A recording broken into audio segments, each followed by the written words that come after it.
Friends आज हम discuss करने जा रहे हैं measures of ceps.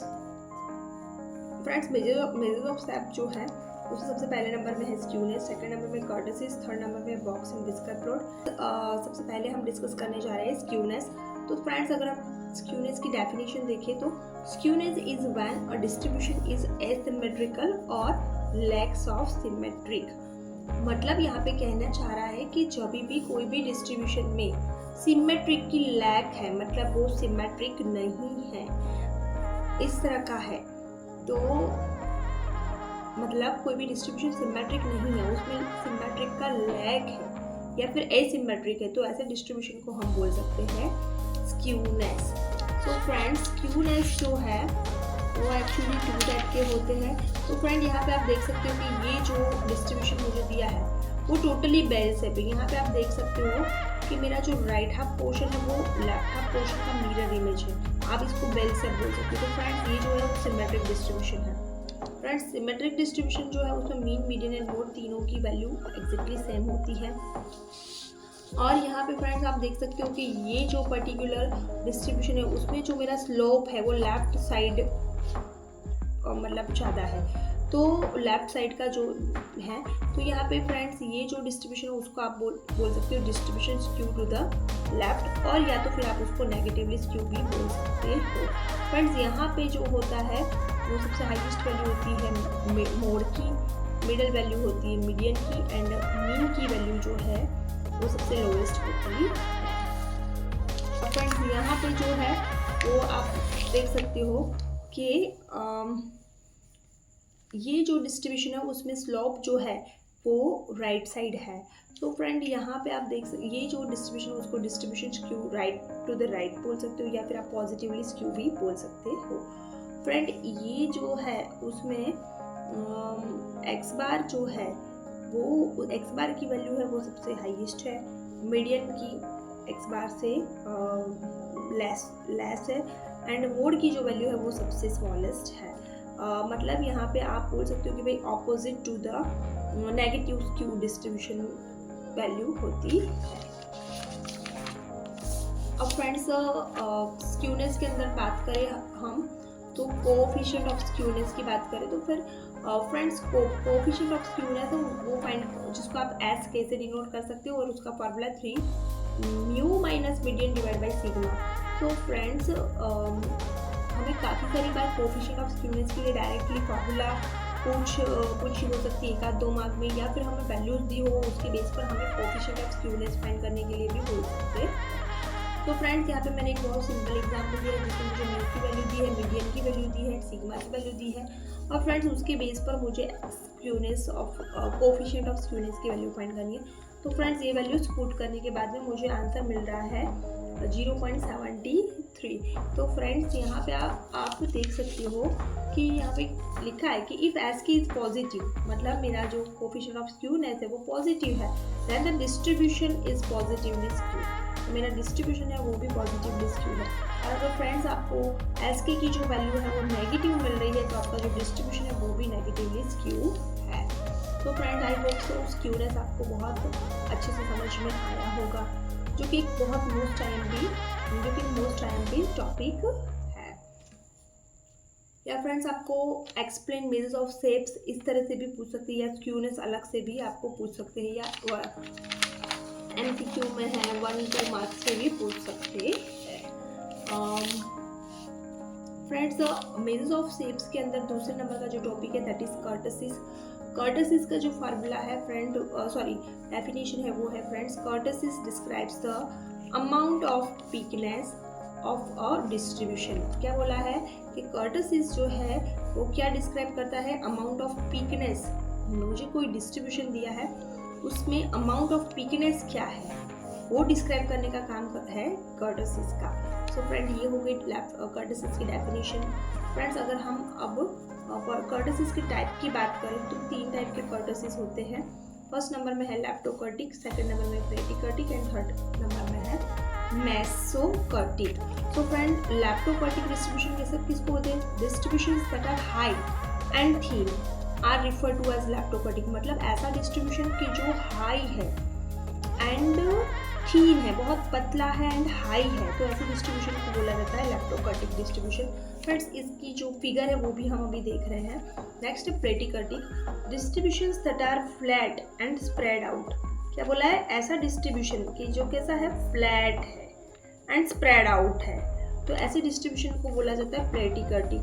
And mesokurtic distributions that are in between this two type of distribution is known as the mesokurtic. मतलब ना इतना हाई है ना इतना फ्लैट है, मतलब मिडल साइज है उसकी, और उसके अलावा वो ना इतना थीन है ना इतना स्प्रेड आउट है, मतलब बीच के है, तो ऐसे डिस्ट्रीब्यूशन को बोला जाता है मेसोकर्टिक।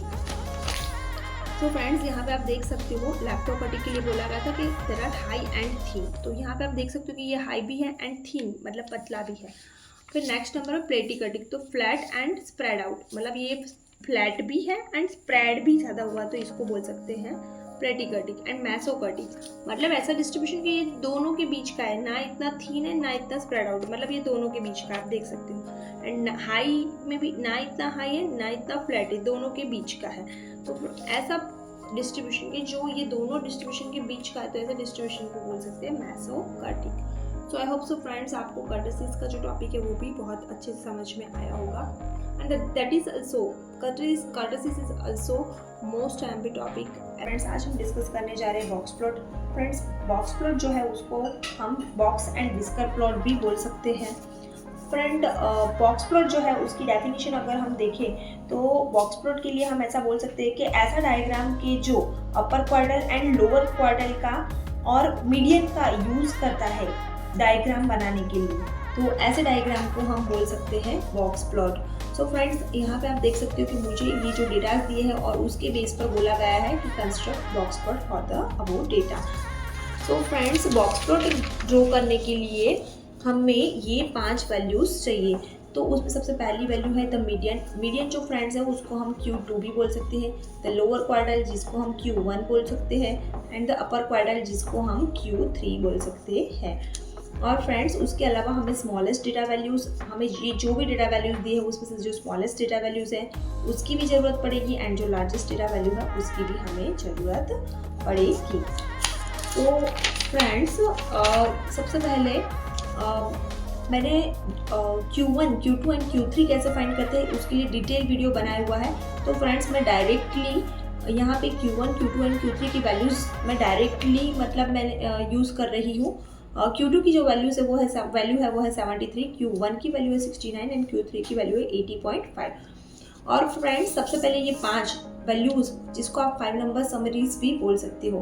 फ्रेंड्स कई बार एग्जाम में हमें पूछा जाता है कि हमें डेटा दिया होता है और बोला होता है कि find out the 5 number summaries for the above और below data. So friends 5 number summaries में यही 5 वैल्यूज आएगी, smallest data value, largest data value, Q1, Q2 and Q3।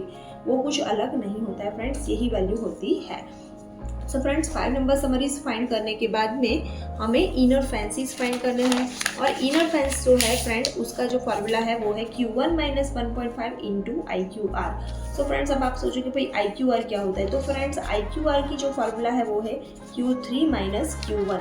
तो फ्रेंड्स यहाँ पे हम देख सकते हैं हमारी Q3 की वैल्यू है 80.5 एंड Q1 की वैल्यू है 69, तो 80.5 - 69 तो 11.5 जो है वो है हमारा IQR।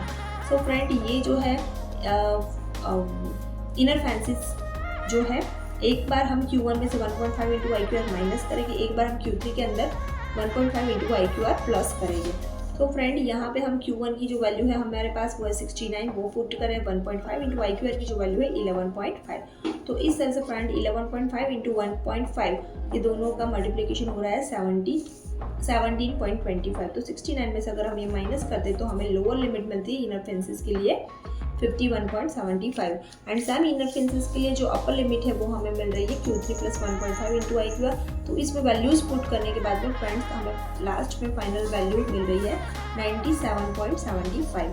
सो फ्रेंड्स सबसे पहले हम ये सब वैल्यूज़ फाइंड कर देंगे और फिर उसके बेस पर हम बॉक्स प्लॉट जो है वो कंस्ट्रक्ट करेंगे। वो कैसे करते हैं और कौन सी वैल्यूज़ कहाँ पे कैसे पुट करनी है वो फ्रेंड्स मैं आपको अभी सिखा रही हूँ।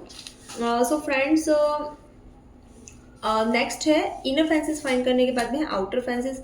फ्रेंड्स जो इनर फैंस का फार्मूला था और आउटर फैंसिस का फार्मूला दोनों एग्जैक्टली सेम है। फर्क सिर्फ इतना है कि वहाँ पे हमने 1.5 यूज़ किया था, यहाँ पे इनर फैंसिस के टाइम पर ये दोनों जगह पे हमने 1.5 यूज़ किया था, और आउटर फैंसिस में फ्रेंड हमें यहाँ पे 3.0 या फिर आप सिंपली 3 भी पुट कर सकते हो, वो हमें रिप्लेस करना है। और बाकी Q1 और IQR की जो वैल्यू एज इट इज। तो इस तरह से फ्रेंड आउटर फैंसिस के लिए हमें जो लोअर लिमिट मिली है वो है 34.5 एंड आउटर फैंसिस के लिए अपर लिमिट जो हमें मिली है वो है 115.0। सो फ्रेंड इस तरह से हमने 5 नंबर समरीज फाइंड कर ली, IQR की वैल्यूज फाइंड कर दी, और इनर फैंसिस के लिए lower limit and upper limit and outer fancies के लिए lower limit and upper limit की वैल्यूज फाइंड कर दी। फ्रेंड अब ये सभी वैल्यूज के बेस पे हम बॉक्स प्लॉट कंस्ट्रक्ट करने जा रहे हैं। सो फ्रेंड्स बॉक्स प्लॉट जो है वो कंस्ट्रक्ट करने के लिए सबसे पहले तो हमें ये देखना है कि मेरी ये सभी वैल्यूज़ में से जो मेरी लोएस्ट लिमिट है, ये सभी वैल्यूज में वो है 34.5 एंड हाईएस्ट जो वैल्यू है वो है 115.0।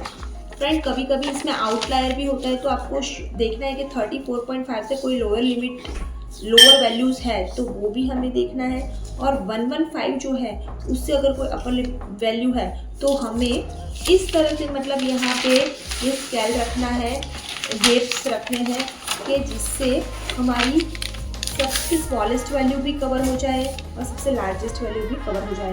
बट फ्रेंड अभी जो हमने देखा उसके अकॉर्डिंगली 34.5 हमारी लोअर लिमिट है और 115 हमारी हाईएस्ट लिमिट है, तो 34.5 इंक्लूड हो जाए, इसीलिए फ्रेंड्स हमने ये गेप 30 से स्टार्ट किया है, और इस तरह से 10-10 का गेप हम रखते हैं क्योंकि हमें 115 को इंक्लूड करना है, वहाँ तक हमें ये करना है।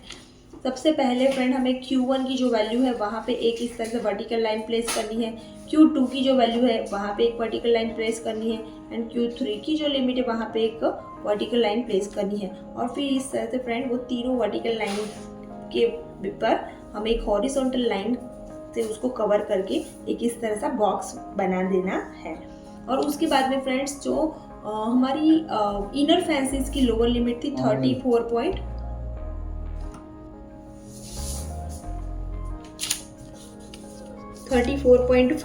तो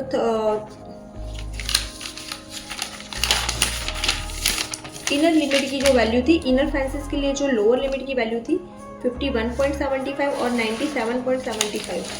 तो फ्रेंड 51.75 जो है वो ऑलमोस्ट यहाँ से होगा, तो यहाँ से लेके हमें ये बॉक्स तक लाइन करनी है, और हमारी जो अपर लिमिट है इनर फैंसिस के लिए वो है 97.75, तो 97.75 से ये हमें बॉक्स तक ले जानी है, और यहाँ पे ये 1.5 into IQR and 1.5 into IQR। तो ये हमने फ्रेंड्स इनर फैंसिस का जो एरिया है वो हमने यहाँ पे बॉक्स प्लॉट में शो किया है। और फ्रेंड्स सेम पे हम जो आउटर फैंसिस है उसके भी जो एरियाज है वो भी हम बॉक्स प्लॉट पर शो करेंगे, तो वो फ्रेंड्स है 34.5 एंड 115। तो फ्रेंड्स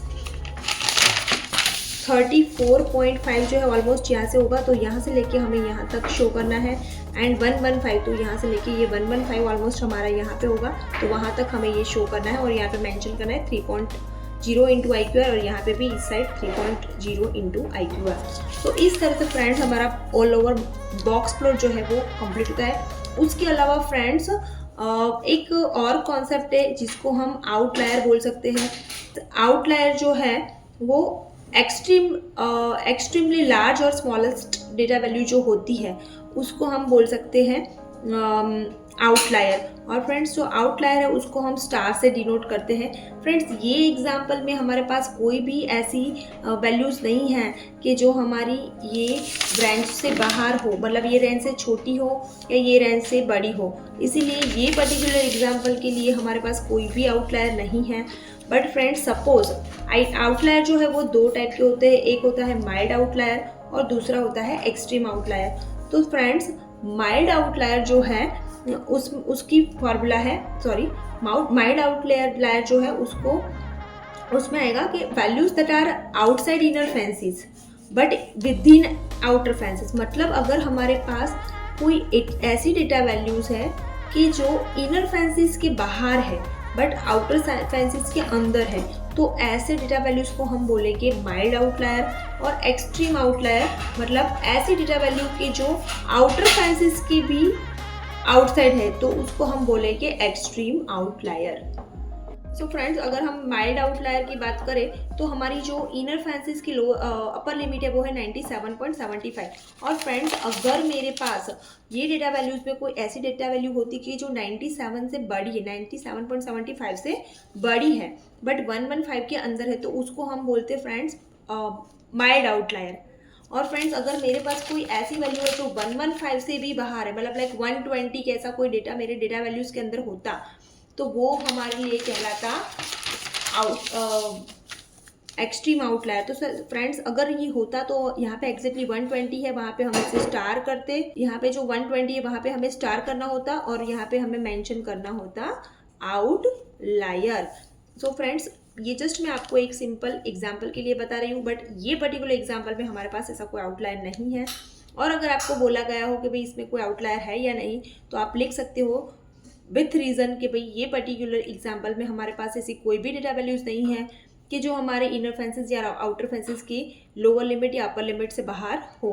इसीलिए there are no outlier in this particular example. So friends, I hope so आपको ये वीडियोस बहुत अच्छे से समझ में आया होगा। फ्रेंड्स, अगर आपको मेरे वीडियोस अच्छे लगते हो तो आप मेरे वीडियोस को लाइक कर सकते हो, तो फ्रेंड्स और रिलेटिव्स के साथ शेयर कर सकते हो और मेरी चैनल को सब्सक्राइब कर सकते हो। Thanks for watching guys.